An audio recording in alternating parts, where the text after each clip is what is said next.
ஃபைனலாக இன்றைக்கி டே ஃபிஷ்ஷோட முடிக்கிறோம். இதில் வந்து நான் ரூட் சந்து, போன்லெஸ், ரோகு, கட்லா இதெல்லாம் சொல்லியிருந்தேன். பாப்பாவுக்கு வந்து போன்லெஸ்ஸு. இதில் ரூட் சந்து வந்து ஃப்ரை பண்ணுறதுக்கு நல்லாயிருக்கும்.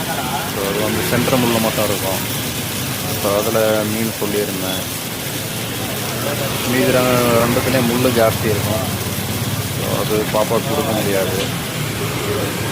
இவங்கக்கிட்ட ப்ரானு, அதுலேயே ரோல் கட்லாலேயே ஸ்லைஸ் பண்ணது இருக்குது, ப்ளஸ் பீஸ் பண்ணது இருக்குது. நிறையா தலை வச்சுருக்குறாங்க.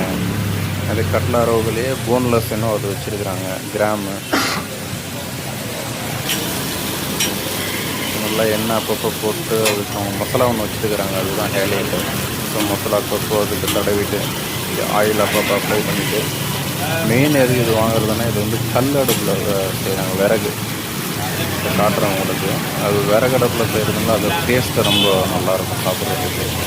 ஸோ ஆயிலில் ஃப்ரை பண்ணும்போது ரொம்ப ஆயில் இழுக்கும், அதில் ஹெவி ஆயில் இழுக்கும். பட் இதில் கொஞ்சம் கொஞ்சம் போட்டாலும் கழுமையில் அவ்வளோவா தெரியாது. டேஸ்ட் நல்லாயிருக்கும் உங்களுக்கு. ஆயிலும் ஃபுல்லாக ட்ரை ஆகிடும் உங்களுக்கு.